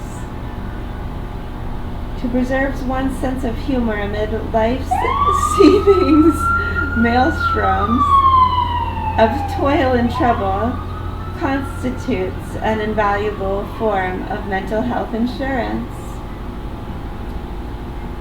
Humor takes the sting out of defeat, disappointment, and criticism. Humor takes the sting out of defeat, disappointment, and criticism. It is a shock absorber against tension and irritability. It is an antidote for despondency and discouragement. It creates an atmosphere of buoyancy, serenity, and hopefulness. It is a magical touchstone against worry and frayed nerves. So now you're worried about trying to be humorous in those moments? Okay. Well, you don't necessarily have to say something funny. Sometimes just a look or a movement or having a light-hearted attitude in and of itself is that humorous kind of energy or state of mind that can help to lighten.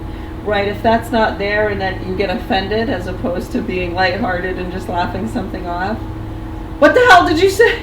Right, I mean, there's a huge difference, right? It totally changes the tone and chemical reaction within yourselves and others.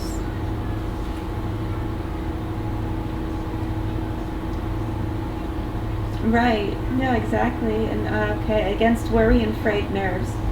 By providing emotional release and nervous and muscular relaxation, hearty laughter is a more potent sedative, tonic, or stomachic, stomachic, stomachic,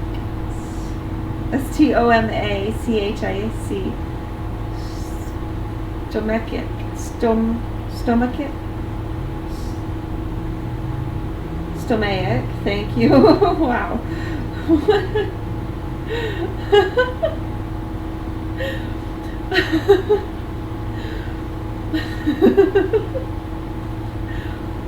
By providing emotional release and nervous and muscular relaxation, hearty laughter is a more potent sedative, tonic, or stomachic than many of the famed drugs of the pharmacopoeia. Humor helps us to see ourselves as others see us. It helps to... Humor helps us to see ourselves as others sees us. It helps us to enter into the feelings and thoughts of others, and is an aid to objective self-study. The person with good humor is popular and admired, while the ill-humored person is disliked and shunned. The ability to see the comical side of life saves many of us from becoming too egocentric and from always taking ourselves too seriously. Without vision, the nations perish. Without humor, life grows drab, stale, and boresome. Therefore, good humor and a taste for the humorous should be cultivated in the homes and in the schools as prime characteristics of the healthy personality. Although the function of humor has been almost completely ignored in our curriculums, the growing recognition of its importance in the workday routine of human beings is attested by the establishment in 1935 as a traveling international chair for the advancement of humor by the Mark Twain Association as a memorial to this American Prince of Humor. Children's spontaneous love of the comical is shown by their insatiable cravings for the funnies. The following poem by Douglas Malloch is not without mental hygiene significance. No sense of humor. The funniest thing, beyond all doubt, is someone with the fun left out. A man without a sense of humor seems like a myth, at most a rumor. I can't believe there can exist a person like a pessimist. Not here, not certainly hereafter. A man without a soul for laughter? There is more laughter on this earth than all things else of any worth. The morning merrily uncloses, and how God smiled when he made roses. The laughing brook will presently be mingled with the smiling sea, and even clouds are vagrant vapors that cut the most amusing capers. The kittens play before the fire, the puppies romp until they tire. I can't believe the bees as busy as he makes out he is. Or is he? The birds go singing through the skies, and with a smile the daylight dies. It must be wrong, a myth, a rumor, this talk about no sense of humor. Nevertheless, the attitude of under-evaluation of one's difficulties is attended by possible evils. It is essentially a species of distortion of the facts, a species of bravado based on self-deception. Therefore, this attitude may invite eventual disappointment and failure because it does not lead to an adequate appraisal of all the elements of the problem. In fact, it leads to the belittlement of the entire problem, and so the individual may make little effort to overcome his limitations. He may try to go through life blissfully oblivious of his failures or blandly unconcerned about them. He consoles himself with the rationalization. What's the difference anyways? My difficulties don't amount to much. I guess I can continue to stall along in the future as I have done in the past, laughing off my picayune troubles and worries. Picayune, P-I-C-A-Y-U-N-E. Picayune, troubles with and worries. Thus, he may become a chronic victim of the complainist, I should worry attitude, which has reduced many brilliant careers to mediocrity or failure.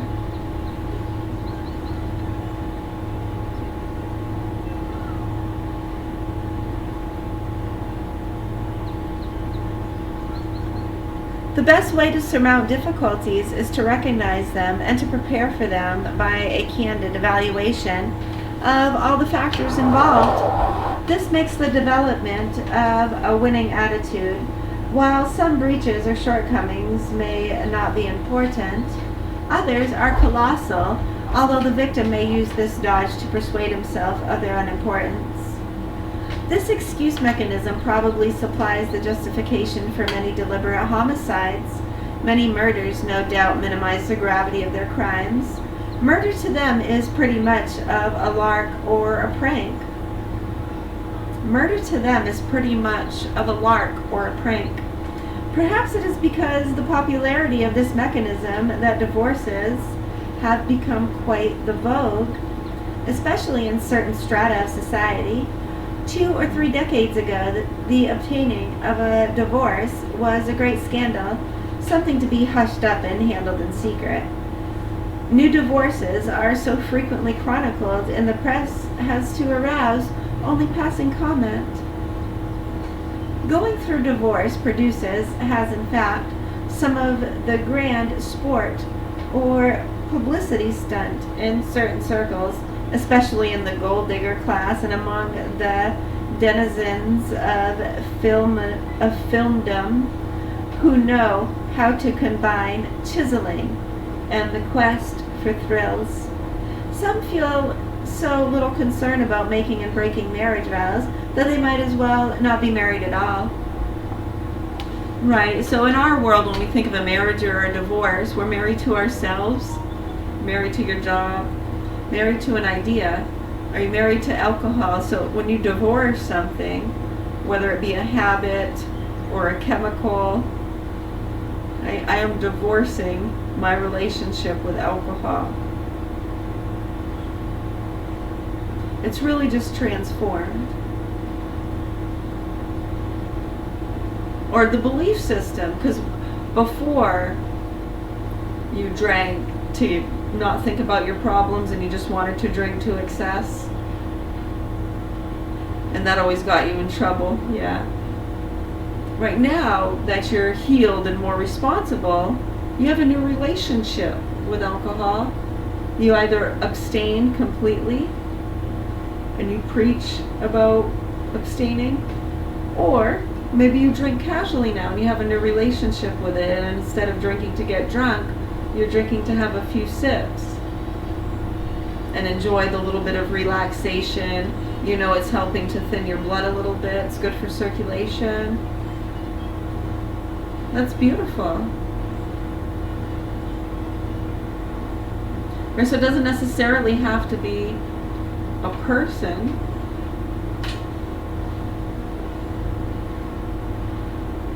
You really just married him for the money,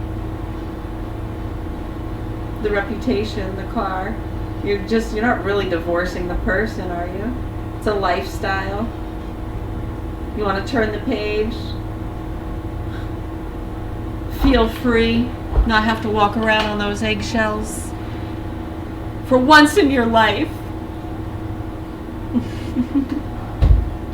I know, right? Yeah, I totally understand. We're the same way. When we think of marriage and divorce, it's almost as though it's an idea. It's really just an idea, huh? Like, do you love something? Are you married to it? Why don't you marry it?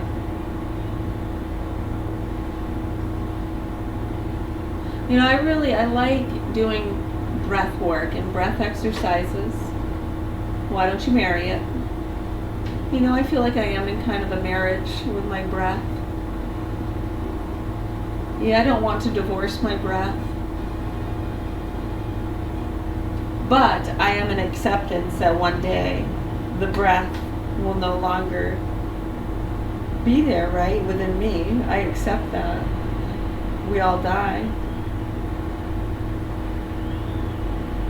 So something is divorcing the breath at that moment. The breath is no longer with me.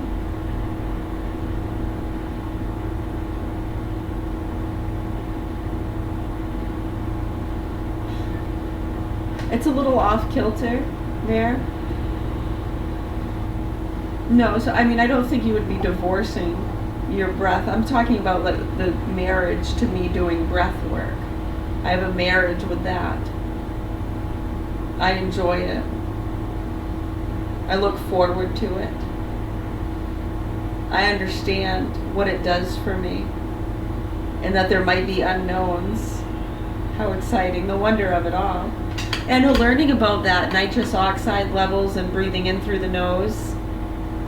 Incredible stuff to learn about. So some people can't breathe in through their nose, so they have to make up some story that they stop breathing at night and get a sleep apnea machine so they can up their nitrous oxide levels or something. Something to do with that. Yeah, we just do it through our breath work. Some people don't like to take the mindful time to do that, I guess.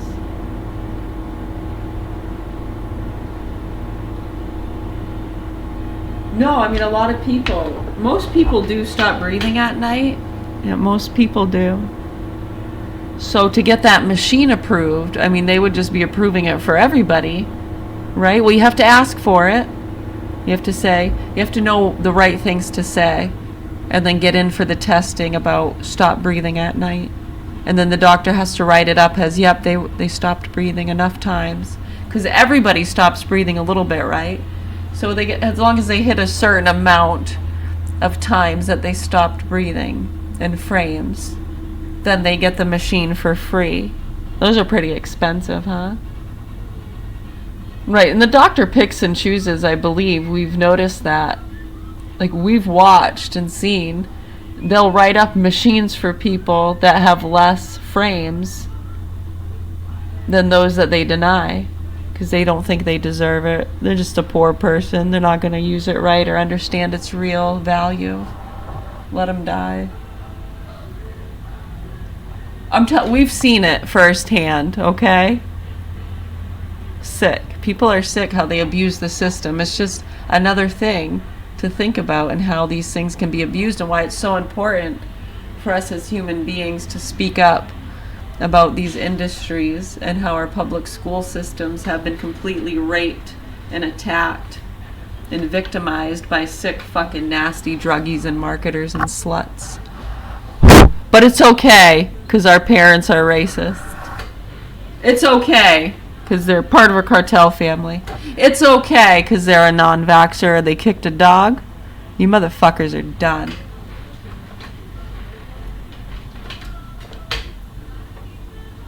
So yeah, I see what you're saying. I agree with you when it comes to marriage and divorce. We don't attach that to another person at all. No, we actually think that whole thing is stupid. And the paperwork, are you dumb? What? No. It totally takes the love out of love. It's so stupid. Why would you want to even do that? It's like having a business partner, really, right? You don't want to get fucked over. Okay. Right, so where's the love?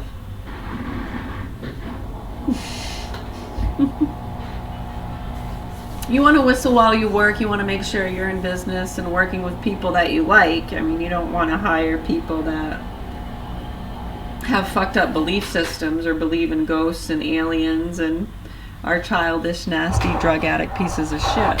Yeah, you don't want that to happen. You got to be careful with proper vetting. I know another thing with the proper vetting, the probation, and the good watchers in the healthcare system. I know. I mean, it's like, what's good or bad, really? Sometimes they join forces. Sometimes they attack each other. Disagree with each other. This one needs medication. No, it doesn't. That one should be locked up. No, it shouldn't. And then they fuck with the people around them. Right, Mr. Jones? They get them involved with investigations and teaching people lessons. I know, when you actually know and you see what's been going on with a lot of the operations and investigations and the watching and listening capabilities, and we're trying to tell the fucking psychos around here, those same capabilities that you're using to watch and listen in on to people, they've been watching and listening to you long before you were listening, believe me. And we tried to tell you. A lot of you weren't even of age, yeah? I know some of you 25-year-olds were like 10 at the time. Right, so any adults listening, we're at the Governor Hill Mansion in Augusta, Maine. This needs to be addressed, the child abuse, how the child and animal pornography and abuse has been fed out on these lines, how people have been fucking each other over and licking each other's assholes on these Who Killed Kennedy heroin lines.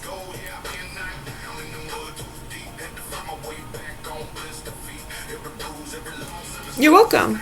Yeah, thank you. We're going to do more reading in a little bit. Yeah. Awesome. Thank you.